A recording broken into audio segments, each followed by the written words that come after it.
Հետևիր սրտիդ ձայնին, այն քեզ ուզում է տանել անհայտ հեռուներ, վայելիր աշխարհի չքնաղ քաղաքներն ու արևոտ լողափերը նոր զգացողություններով, նոր համերով։ 2026-ը թող լինի հույսերի, մոտիվացիայի, նպատակների իրագործման տարի։ Եվ հիշեք, ամեն ինչ սկսվում է մեկ որոշումից։ Նոր տարին գալիս է նոր հնարավորություններով ու արկածներով։ Քո հաջորդ արկածը մեկ թռիչքի հեռավորության վրա է։ Travel with M 095 89 20 48 Բարև ձեզ արգելի հեռուստատողներ, մենք շարունակում ենք կարևորագույն թեմաների քննարկումները, այս բան ես զրուցելու եմ վերլուծաբան Արգիշտի Կիվիրյանի հետ, ողջույն Արգիշտի, շնորհակալ եմ հրավերս չմերժելու համար։ Տես, շատ կարևոր իրադարձություններ եւ հայտարարություններ եղան այս վերջին շաբաթներին եւ ամենակարևորը կարծում եմ Թուրքիայի արտգործնախարար Հական Ֆիդանի հայտարարությունն էր։ Մարդը հայտարարեց, որ նախ իրենք աջակցում են Փաշինյանին եւ հետո հայտարարեց, որ Հայաստանում տեղի են ունենալու ընտրություններ եւ չգիտեմ ինչ սոցիոլոգիական հարցումներով, հանրային տրամադրությունները հաշվելով ամենամեծ շանսեր ունի Փաշինյանը եւ այնինչ անում է Փաշինյանը պիտի շարունակվի։ Սա ոնց որ թե անուղղակի կերպով աջակցություն կարելի է համարել Փաշինյանին։ Ինչ էր սա նշանակում։ Եվ ինչու Թուրքիան այդ հայտարարությունը հիմա արեց։ Արդյոք Թուրքիան համարում է, որ Հայաստանի հանրության մոտ Թուրքիայի վերաբերյալ տրամադրություններն այնպիսի կարդինալ փոփոխությունների են ենթարկվել, որ իրենց աջակցությունը կօգնի Փաշինյանին։ Նայեք, սա ոչ թե ուղղակի, այլ հենց աջակցություն է Նիկոլին, այսպես ասած, աջակցությունը այլ տեսքով չի լինում։ Սա ուղղակի աջակցություն է մեկ։ Երկրորդը, Թուրքիան արդեն Հայաստանը սկսում է դիտարկել որպես իր ոնց որ Ռուսաստանն է նախկինում Հայաստանը դիտարկում 15 տարի առաջվա Ռուսաստանի դերն է։ Այո, մոտավորապես այդ ձևով ոնց որ ժամանակին Ռուսաստանը Հայաստանը դիտարկում էր իր, այսպես ասած, տան հետնամաս, ապա հիմա դա դիտարկում է Թուրքիան, այսինքն որպես կցորդ։ Իսկ կցորդ երկրներում իշխանությունները հրապարակային կամ ոչ հրապարակային իրանք միշտ էլ արտահայտում են, թե ում են աջակցելու այդ երկրում ով գա իշխանության։ Դա ընդունված խաղի կանոն է։ Հիմա ասենք ոնց է, չէ, Ռուսաստանը կամ Ամերիկան կամ այլ գերտերություններ իրանք հրապարակայնացնում են, թե այս կամ այն երկրում իրանք ում են ցանկանում տեսնել որպես իշխանություն։ Այսօրվա դրությամբ ընդ որում սրա մասին ես բազմաթիվ ուրեմն անգամներ ասել եմ երկար տարիներ, հենց որ Ռուսաստանը այստեղ թուլանա, այնպես չի, որ Հայաստանը ավելի մեծ սուվերենություն ձեռք կբերի։ Այլ հարց, որ Հայաստանը պետք է փորձի, որ այդպես լինի։ Բայց այսպես ասած, եւ նախկին եւ ներկա իշխանությունների քաղաքականության արդյունքում ստեղծվել է մի այնպիսի վիճակ, որ Հայաստանը ուղղակի վերածվել է Ռուսաստանից Թուրքիայի, այսպես ասած, տան հետնամասի, կցորդի։ Եվ ըստ դրա սա այդ քաղաքականության հենց պատկերն է։ Դա քաղաքական ստատուս քվոյի տեսանկյունից, իսկ հանրային տրամադրությունների։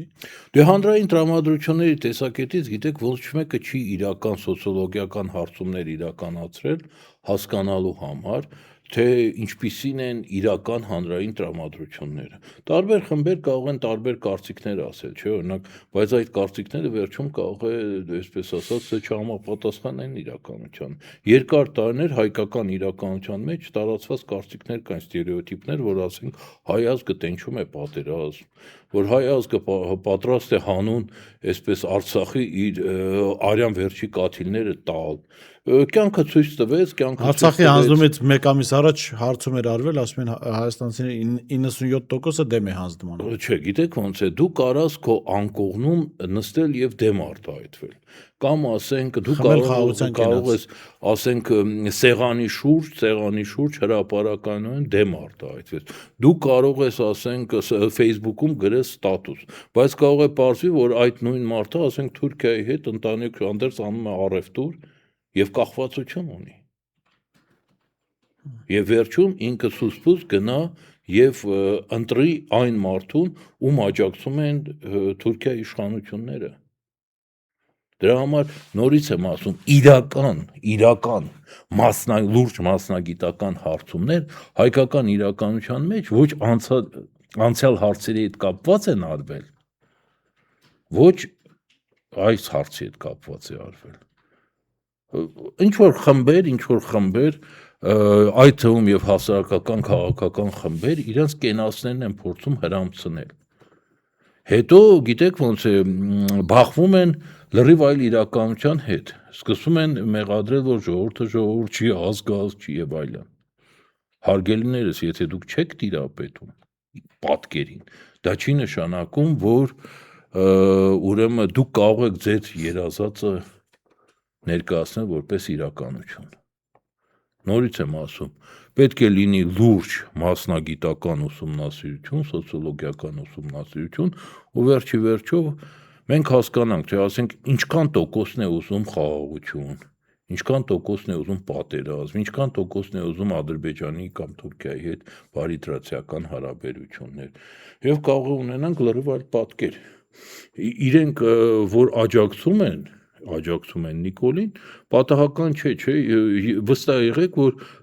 Թուրքիայի հատուկ ծառայությունները հավանաբար շատ ավելի խորքային պատկեր ունեն Հայաստանում հասարակական տրամադրությունների հետ կապված։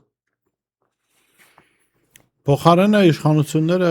վրդովել են Սոլովյովի հայտարարությունից, որ Հայաստանում SVO կանեն։ Այս տեսանկյունից ինչու է այսպեսի պաստ տրվեց իշխանություններին։ Նայեք, եկեք խորքային նայենք։ Ուրեմն հայ ազգը տարիներ անց կարող է Սոլովյովին գնալ եւ շնորհակալություն կարող է եւ հայտնել, որովհետեւ Սոլովյովը բաց տեքստով ասում է այն, ինչ որ կարող է տեղի ունենալ։ Ընդ որում, նայեք, տարիներ շարունակ եւ ես եւ դուք բացատրում ենք, չէ, որ եթե Հայաստանի իշխանությունները այս երկիրը դարձնեն գերտերությունների բախման թատերաբեմ, դա շատ վատ ավարտ կարող է ունենալ։ Հիմա նայեք, եկեք գլոբալ ձևով նայենք, Ուկրաինայում ինչի է ստեղծվել այս պատկերը։ Որովհետև Ուկրաինայի իշխանությունները այդ երկիրը վերածրեցին թատերաբեմի, մարտադաշտի։ Դրա արդյունքում այսօր, գիտեք ոնց է, իհարկե կարելի է, գիտեք, կենացների տեսքով, ողբի տեսքով ասել, որ գիտեք, դաժան Մոսկվան նայեք ինչ է անում Ուկրաինայում, ոնց է բնաջնջում եւ այլն, բայց երկրի իշխանությունը, խոսքը գնում է Ուկրաինայի, ու ցանկացած երկրի, Ուկրաինա լինի Հայաստան եւ այլն, նրանով է պատասխանատու իշխանություն կարող է համարվել, որ երկիրը ձերծ է փախում այդ արհավիրքներից։ Հիմա դու ինչքան ոչ թե տանում են գելի բերան, այդ ասում են կծեց։ Հա, կծեց, այո։ Կամ ասենք ձեռդ մտցնում ես, ասենք մեղվի բունա, ասում ես, արա, այս ինչ ագրեսիվ մեղուներ էին, արա, այս ինչ արեցին, բարթեցին։ Մի մտցրու։ Կամ կաղացի հենց որ մտցնում ես, այնպիսի պաշտպանական միջոցներ ձեռիդ վրա լինեն, որ չկծեն։ Բայց եթե դու մտցնում ես ու հասցնում ես քո ազգի նաղետի, թիվ 1 պատասխանատուն դու ես։ Հիմա նայեք, վերադառնանք իրականություն։ Բազմաթիվ անգամ ես բացատրում եի տարիներ շարունակ, կարող են մարդիկ անել իմ հարցազրույցները, եթե խելքները չի ասում նորից նայել, որտեղ բացատրում եի, որ հարգելիներս, Մոսկվան կարակուլ տալ ինչ որ առումով, եթե դու իրան այստեղից ճանապարհելուց հետո կարողանում ես չեզոքություն ապահովել։ Երկար տարիներ բերում էի Ֆինլանդիայի օրինակը, որ 3 դաշան պատերազմ անցնելուց հետո վերջի վերջո Մոսկվան, այսպես ասենք, յան տվեց ֆիներից, հենց որ իրանք մարշալ մաներգերը երաշխավորեց չեզոքություն։ Եվ ուրեմն մոտավորապես մինչև վերջի տարիները այդ չեզոքությունը պահպանվում էր։ Դրա համար Ֆինլանդիան մինչև վերջի տարիները անգամ ՆԱՏՕ-ի անդամ չէր։ Ու այն, որ այսօր ինքը խախտեց այդ չեզոքությունը, մեծ խելք պետք չի ունենալ հասկանալու համար, որ եթե դու քո հարևան կողքդ ունես ատոմային երկիր Ինքը վերջի վերջո հարմար պահի քեզ շատ դաժան պատժելու է։ Հիմա նույնը Հայաստանի առումով։ Ես բացատրում եմ, որ եթե դու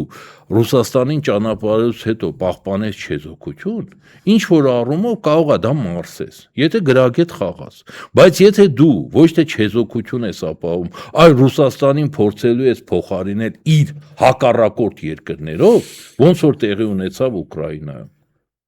վերջը կարող է շատ դաժան լինել։ Հիմա նայեք,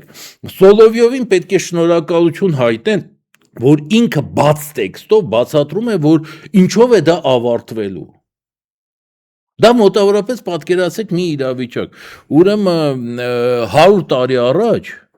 հենց որ մոտավորապես նույն այս իշխանությունների վարքագիծը իրականացնում էր առաջի հանրապետության վերջի վարչակազմը, մասնավորապես Համո Օհանջանյանի կառավարությունը, կային մարդիկ, չէ, որ ասում են սա շատ վատ է ավարտվելու, հարգելի երեխաներ, ու ինչ որ մարդիկ թռնեն դեմքիներին։ Բայց տեղի ունեցավ ինչը, տեղի ունեցավ, որ ուրեմն 2020 թվականին, ներողություն, 1920 թվականին 11-րդ Կարմիր բանակը Իջևանից մտավ Հայաստան։ Մոտավորապես այդ սվոն էր։ Ռուսաստանը, եթե Հայաստանին դիտարկի որպես իր թշնամի, ոնց որ Ուկրաինայում, այո, դա կարող է ավարտել սվոյով։ Գիտեք ոնց է, դու կարող ես իհարկե ասել, գիտեք, միջազգային իրավունք ուր ես։ Միջազգային իրավունքը արդեն երկար ժամանակ չի գործում։ Դեք հասկանում եք։ Չէ, դա համաձայն է, դա որ չի տեսնում, դա կարող է տեսնել Վենեսուելայով, դա կարող է տեսնել Ուկրաինայով, Գրենլանդիայով։ Ընդ որում խախտում են բոլոր ուժեղները։ Ովքեր կարող են։ Ով կարող է։ Ուժեղ եղի լինեի դու էլ խախտի։ Տես, Արգիշտի, դա միտքս ավարտեմ, Բորիս ջան, եթե ուժեղ չես, ուրեմն կարողացի այնպես խաղալ։ Այո, չափը դիմացիր, որ այսպես ասած քո դեմ սվո չանեն։ Սա ինչի եմ ասում, սա նույն իրավիճակն է, որ իհարկե եւ դու, եւ ես, եւ մեր 100,000-ավոր հայրենակիցներ, միլիոնավոր հայեր իհարկե դատապարտում են եւ թշնամի վատ են վերաբերվում, հա, Ադրբեջանի կողմից ցանցազերծված պատերազմին։ Բայց մենք տեսնում ենք, չէ, երբ որ դու գնում ես մի դիրք տավուշում գրավում ես,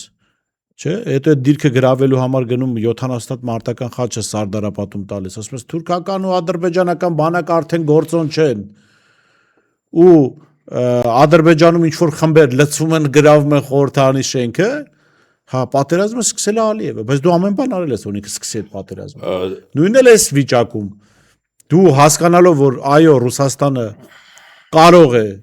անել գործողություններ, որը վնաս կբերեն քո պետությանը, քո ժողովրդին, դու ամեն բան անում ես, որ այդ գործողության ինքը հասնի։ Նայեք, այն ինչ որ ես ասում եմ, վերաբերում է բոլոր պետություններին։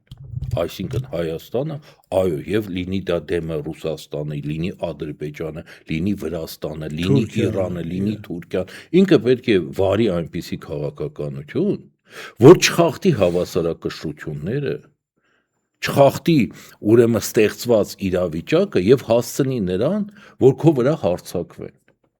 Նորից եմ ասում, դու հետո կարող ես մեղադրել, որ աշխարհը մութ էր, թուրքերը վայրագ էին, ռուսները դաժան էին, բայց դա քեզ չի փրկում։ Բարի եղի վարել այնպիսի քաղաքականություն, որ զերծ պահես քո երկիրը սվո դարձնելուց։ Եթե դու վարում ես հակառակ քաղաքականությունը, ուրեմն գոնե շնորհակալություն ասած զգուշացնողներին։ Սալավյովը երբեք իմ աչքի լույսը չի, բայց ինքը բաց տեքստով ասում է այն, ինչ կարող է տեղի ունենալ։ Հասկանում եք։ Դրա համար, օրինակ նայեք, ինչ տեղի ունեցավ։ Սալավյովը արեց հայտարարություն։ Գլոբալ առումով, եթե դու անգամ ուզում ես դրա դեմ առնել, միայն դրան կարող պատասխանել իշխանությունը իդեմես Նիկոլի, եթե ասենք Պուտինի դեմը դա դներ։ Հայտնվեցին իշխանության սազանդարներ, բա ընդդիմություն ինչի չես պատասխանում, այս ընդդիմությունն էլ ոգևորված սկսեց պատասխանես, չպատասխանես, դա իրավիճակ է փոխվում։ Ասենք կանգնի հրապարակում մի թևում իշխանությունը, մի թևում ընդդիմությունը ու հայհոյեք Սալավյովին։ Եթե ռուսները որոշեն սվո անել, դա կանխում է։ Ես խի եմ ասում, եթե քաղաքական դասը հայկական քաղաք, դա մանկամիտների ինչ որ ինֆանտիլ զանգվածի հավաքածու է։ Մեկը մեկին արժանի։ Դե ախր մենք խորհուրդ տվեցինք, չէ՞, մեր ետնաբակում կոմոդ դասերի գան։ Ձեր բակում Կերցնենք, խմցնենք։ Դիտես ոնց է սրանց մինչև դասերը դեռ պետքա մի քիչ մարզես, որ ընդհանրապես սկսի ուղեղները թեթևի մեջ աշխատել, նոր անցնես դասեր։ Ոնց որ ասենք 3 տարեկան երեխային դու չես կարող ֆիզիկա, քիմիա սովորացնել։ Դա մի քիչ աճի։ Հիմա այդ աճն էլ չկա։ Դուք հասկանում եք, նայում եք քաղաքական դասին այդ Սալավիովի հայտարարությունից հետո չգիտեիք ինչ անեիք, ոնց ծիծաղեիք կամ լացեիք։ Նրանք գոռում են խիչ ես պատասխանում, սրանք էլ ոչ չենք պատասխանում, մորոյնո։ Ես ավելի լավ եմ քրվում։ Ընկեր, բաց տեքստով քեզ ասում են, որ կարա սվո լինի։ Ոնց որ ասենք Ռուսաստանում սվոից առաջ ուկրաինական էլի կային գործիչներ, որ զգուշացում են, ասում են, երեխեք, սա վատ է ավարտվելու։ Սա վատ ավարտ է ունենալու։ Հիմա նայեք, հայկական իշխանությունները կարող են ողջ օրը հայտարարել, որ իրենք Հայաստանը վերադարձել են ասենք սուվերենության են, չէ՞ վերադարձել։ Հարգելիս, եթե քո տարածքով անցնում է մի ճանապարհ եւ դու դրա փաթեթը դու հանձնում ես այլ պետության, ինչ սուվերենություն 76-74%-ն է։ Ասենք օրինակ նայեք, Իրանը երբ կարողացավ սուվերեն դառնալ։ Ինչ որ չափ։ Երբ ազգայնացրեց նավթ ու գազը մնացածը։ Սաուդյան Արաբիան որոշակի առումով երբ սուվերեն դառավ։ Մինչև 70 թվականների վերջը Սաուդյան Արաբիան իր նավթից կարելի ասել ոչինչ չէր ստանում, իր բանվորները ընդամենը աշխատում էին չնչին կոպեկներ։ Դրա համար այնտեղ աղքատություն էր տոտալ։ Հենց որ ինքը որոշակի չափով կարողացավ ազգայնացնել, նոր ինչ որ չափով համարվեց սուվերեն։ Հայաստանը կարող էր սուվերեն համարվել, եթե քո տարածքով անցնում էին ճանապարհներ, որոնք պատկանում էին այլոց, դու դա կարողանայդ ազգայնացնել, կարայդ ասել, գիտեք, ես սուվերեն եմ։ Հենց որ քո տարածքով որևէ ճանապարհ ուրիշին չէր պատկանում, դու հանձնում ես, ու դրանից հետո հայտարարել, որ գիտես, դու սուվերեն ես։ Դա նորից եմ ասում, դա կարաս քո տնեցիկին խաբես։ Ընդ որում նոր չի սկսվել սա։ Նորից եմ ասում, Հայաստանի ռեսուրսը հանքերն ու ճանապարհներն էին, որոնք երկուսն էլ պետքա լինեին պետական։ Եթե դու ուզում էիր համարվել սուվերեն, դու նորից եմ կրկնում, մինչև այս տրիպը որևէ ճանապարհ այլոց չէր պատկանում։ Դու քո ձեռով հանձնում ես փաթեթը 70%։ Ինչքան հանձնենք, այնքան սուվերեն ենք։ Հա, բացօրեն է դա ստացվում, սրանց խելքով, որ ինչքան հանձնեն, այնքան սուվերեն են։ Վաղը ամբողջ Հայաստանը վարձով տան կամ անհատույց օգտագործման տան կարան համարվել սուվերեն։ Թուրքիան ասում է, ով է իրանց սրտի իշխանությունը, սրանց մոտ տոն է, բայց իրանք սուվերեն են։ Նորից եմ կրկնում, սուվերեն կարող են որոշակի առումով։ Նայ, գլոբալ սուվերեն։ Սուվերեն երկրում Ֆիդանի հայտարարությունից հետո ԿՊ-ի մասնակցությունը չպետք է արգել վերընտրությունների։ Դե իրական սուվերեն երկրում այո։ Բայց նորից եմ կրկնում, նայ, գլոբալ սուվերեն աշխարհում մի 2-3 երկիր կարա թույլ տալ։ Որոշակի սուվերեն կարող են իրենց թույլ տալ այն երկրները, ես սրա մասին երկար խոսացել եմ, հիմա չկրկնվեմ, ով ունի իր ՎՊԿ-ն, военный промышленный կոմպլեքսը, այսինքն ռազմամթերքով զենքի տեսակներով իրան լիովին ապահովում, հա, կամ մեծ մասամբ ապահովում, հա։ Դա էլ մոտավորապես մի 10-12 երկիր է։ Ու որոշակի առումով ինքն է, այսպես ասած, տիրապետում իր ստրատեգիական ռեսուրսները, հանքերը, ճանապարհները եւ այլն։ Հենց որ դու քո ձեռով տալիս ես, դու ես սուվերեն չես։ Պլյուս ոչ զենք ես արտադրում, ոչինչ, դուս դուրան մի բան ասած անգամ գիտեք ոնց է, ամենաստիցը չես արտադրում։ Ասենք փամփուշտ եւ մնացածը։ Դուս դուրան անգամ դա չես արտադրում։ Ինչ սուվերենության մասին է խոսքը։ Դա ունի ընդհանուր դա հստակ գիտեք ոնց է տրամաբանությամբ էլ։ Եթե դու այդ ճանապարհը վախենում ես, որ քո ձեռից խխլեն տալիս ես ուրիշին, ինչ սուվերենության մասին է խոսքը։ Ուրեմն դու համ կախված ես նրանից ումից վախենում ես, նաև կախված ես նրանից ում տվել ես։ Որտեվ հաստատ ուրիշը վախենալու առիթներ էլ կգտնեն։ Այդ ճանապարհը տվիր ուրիշ։ Երկրորդը զենքի առումով։ Ասենք եթե դու գիտեք ոնց է, ցանկացած երկիր կուտակած առավելագույնը շատ չնչին պաշարներ է ունենում։ Լավ, ասենք մի ամսվա, 3 ամսվա, 4 ամսվա, լավ 6 ամսվա։ Այսօր նայեք ինչքան է սվոն տևում, ինչքան է Սիրիայում այլ տեղերում պատերազմները տևում, ճիշտ է։ Այսինքն նայ, եթե դու ինքդ չես արտադրում, ումից ես կախված, ումից առնում ես, չէ՞։ Որտեվ ամեն պահի նա կարա չտակից քեզ։ Եվ դու կանգնում ես փաստի առաջ։ Վերջ ավարտվեց քո սուվերենությունը։ Հիմա այս Եվ քեզ այդ կրվողները կարող են գնալ ու բանակցել քեզ զենք փոխտան, ընդամենը փոխտան քեզ զենք չտան։ Իհարկե հնարավոր, ամեն ինչ էլ հնարավոր է։ Դու գլոբալ առումով դու այն երկրներից ումից զենք ես վերցնում, դրանց կցորդն ես դառնում։ Դա այդպես է, դա խաղի կանոն է։ Դրա համար է զենքի շուկան ստրատեգիական շուկա։ Օրինակ, հայք Ռուսաստանը բազմաթիվ երկրներից ձերի անգամ տալիս, ինչի որպեսի կախվածություն առաջանա։ Ում տալիս ես կախվածության մեջ անում։ Դա խաղի կանոններն են ձևավորված։ Փոխարենը Հայաստանում Որնում են թե ինչու է Ռուսաստանը զենք ծախել Ադրբեջանին։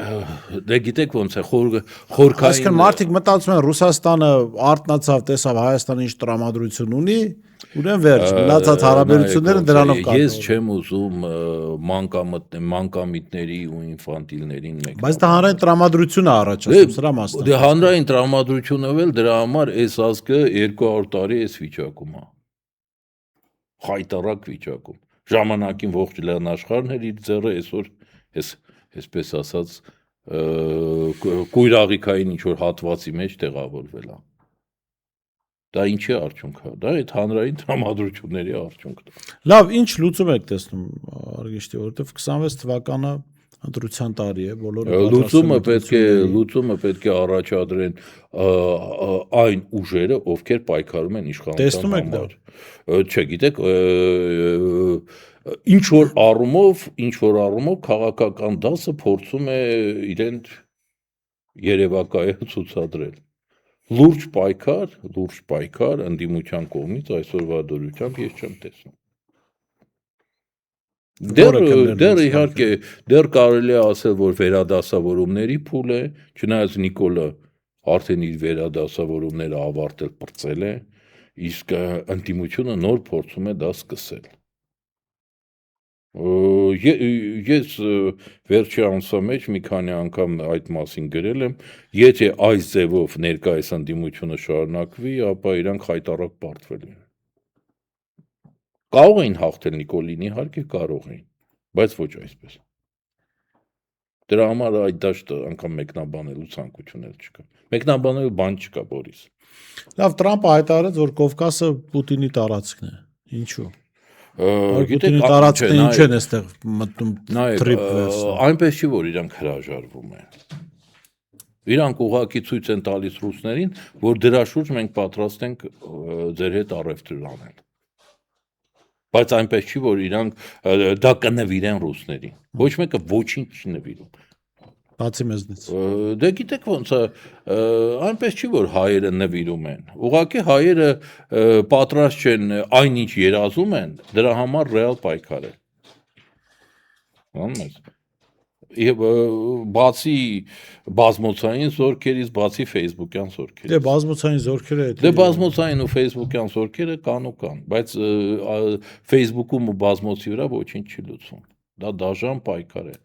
Ուրեմն հիմա գանք այդ ձեր ասած հարցին։ Նայեք, գնում է աշխարհի վերաբաժանում։ Ամեն մեկը փորձելու է խլել այն ինչ կարող է։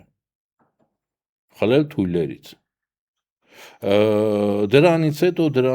իրանք կնստեն եւ կսահմանեն խաղի նոր կանոնները։ Ընդ որում Տրամպի այն հայտարարությունը Խաղաղության խորհրդի դա ՄԱԿ-ի այլընտրանք է ինքը փորձում ստեղծել։ Նոր ՄԱԿ։ Այդ փորձերը համաշխարհային մակարդակով օրինակ անգամ նման անվանումով իհարկե առաջի ստեղծված կազմակերպությունը համարվում է ազգերի լիգան, բայց դրանից առաջ քննարկում էր գնում ստեղծել ուրեմն Լիգա Принуждения к миру, խաղաղության պարտադրման լիգա, հասկանում ես։ Այսինքն անգամ այդ անունն են հիմա փորձում խաղաղության խորհրդի մեջ ներառել, դա այսպես ասած ՄԱԿ-ին փոխարինելու իրանք համարում են, որ նայեք ամեն գլոբալ պատերազմից հետո ոնց որ ստեղծում են նորը, չէ՞, նոր մարմին։ Առաջի համաշխարհայինից հետո դա վերածվեց ՄԱԿ-ի երկրորդ համաշխարհայինից հետո։ Հիմա ոնց որ դրանք սպառել են, ով ինչ կխլի, հետո կստեղծվի այդ մարմինը, ու ես չեմ ասում դա վերջնական։ Ես ասում եմ իրանց պատկերացումները, որը կսահմանի պատկերացումները դառնան ՄԱԿ-ի նոր կանոնադրություն անգամ։ Կսահմանի օրինականացնի ամեն մեկի խլածը։ Հիմա ակնհայտ է, չէ, որ ասենք բոլորը փորձում են ինչ-որ մի բան խլել, Ռուսաստանը մի բան, Ամերիկան մի բան, ընդ որում եթե Ռուսաստանը փորձում է խլել իր հակառակորդներից, Ամերիկան իր դաշնակիցներից, մասնավորապես օրինակ Գրենլանդիան, կանգնել ասում են անշարժ է Դանիայի թագավորությունը, նայեք ասում է Գրենլանդիան պաշտպանությունը երկու հատ շան, այսպես ասած, սահնակ է, մոռանալով որ Դանիան հանդիսանալով ՆԱՏՕ-ի անդամ, Գրենլանդիան ու Դանիան հենց ՆԱՏՕ-ն պետքա պաշտպանի ու որի թվում ամերիկյան զորքերը, անում եք։ Նորից եմ ասում, այսինքն միջազգային այդ իրավունքը, ՄԱԿ-ը, դրանք մեռած մարմիններ են, դրանց մենակ ապելյացիա էր անում, հիշում եք, վերջի տարիներին Նիկոլ Փաշինյանը, ինչ էր ասում Նիկոլ Փաշինյանը, ասում էր, Արցախը տրված էր ՄԱԿ-ի 4 բանաձևով, ուրեմն նոր տարուց հետո Իլխամ Ալիևը իր հարցազրույցում կանգնում ասում է ոչ ՄԱԿ կա, ոչ միջազգային իրավունք, կա ուժ, հասկանում ես, կա ուժ, իր հարցազրույցը կարող եք նայել, մարդը դա հստակ ֆիքսում է, ասում է ՄԱԿ չկա, Նիկոլ ասում է ՄԱԿ-ի բանաձևով տարել են, բա ինչ ասես էստեղ, ՄԱԿ-ը ջանդա Ալմատայի երճակագրով է ՄԱԿ-ը ազդել, երճակագրի մասին անգամ խոսելու ապա անդամ գիտեք ոնց է, Մադուրոն չգիտեր բանի Ալմատայի հռչակագրի մասին, թե չկտապարեր իրան չէին տանի Ամերիկա, աբսուրդի ենք ասել։ Ընդ որում այստեղ խոսք կար, ասում են Ալմատայի հռչակագրով մենք վերապահում ենք, չէ, արխիվում անենք չենք գտել, ուրեմն վերջի 20 տարին ինձ համար պարզեր ուրագնում աշխարհը, եւ ես սրա մասին բազմաթիվ անգամ բացատրել եմ, որ հարգելիներս, շուտով ոչ միջազգային իրավունք կլինի, ոչ ՄԱԿ կլինի, ոչ բան, կլինի ուժ, եւ ով հասնի այդ իրավիճակին ուժեղ, ինքը կարող է վերափոխել անգամ իր սահմանները, ընդլայնել իր սահմանները։ Մենք ունենք այդ պատմական հնարավորությունը փորձել վերականգնել մեր անցյալի դարավոր կորուստները, բայց մենք հասանք այնպիսի մի իրավիճակում, որովհետև ուրեմն 30 տարի անկախությունից հետո փոխարենը պետություն, բանակ եւ տնտեսություն կառուցել էինք անասնագում։ Մենք հասանք այն վիճակում, որ վերջում նախրջին գնաց էշի ճակատը պատճառ։ Այո։ Թե ինչ տեղի ունեցավ, էլ չասենք, բոլորս տեղյակ ենք։ Հիմա էլ փոխարենը անկեղծ կանգնի բացատրի ժողովրդին, ասում է գիտեք ՄԱԿ-ով հանձնված էր, խի տարար, այսպես ասած, եռաբլուրը լցրեցիր, խաղաղություն էիդ երազում, խի տարար եռաբլուրը լցրեցիր, Կանգնեի 18 թվին, ասեի հանձնացա մենք էլ երազում ենք խաղաղություն։ Լավ, վերջին հարցը արգիշտի զուտ, որ չենք հանդիպել տոնական օրերից հետո, այս մարդը կտրվել է իրականություն, երբ որ իր մեքենայի պետ համարանիշը դարձնում է ուղղակի 1։ Այսինքն դա ինչ է տալիս իրեն, ինչ որ բարթույթ ունի, ուզում է ցույց տա, որ ինքը ուժեղ է։ Գիտեք ոնց է, ուրեմն իշխանությունը սովորություն ունի յուղակալել։ Նման ձևով յուղակալել են եւ նախկինները, նման ձևով յուղակալել է եւ սա։ Դա իշխանություններին հատուկ, գիտեք ոնց է, ոչ թե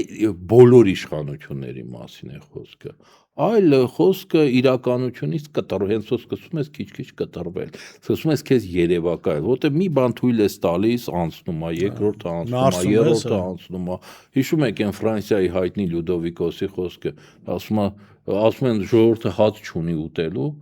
դե ասում են թող պերաշկի, բան, կարկանդակ ուտեն։ Հիմա մոտավորապես սա է, նայեք, ինքը իշխանության ա եկել, այսպես ասենք, ընչազուր խավի նաև ընչազուր խավի իբր շահերը պաշտպանելով եւ այդ խավին դուր էր գալիս, չէ, որ ինքը ասում է դե պետքա չլինի նկարներ, պետքա չլինի սա, պետքա չլինի նա։ Այսօրվա դրությամբ նայեք իրանց պարգևավճարները, հագուկապը եւ մնացածը եւ այդ ձեր ասած ավտոմեքենայի համարներն էլ դրա այսպես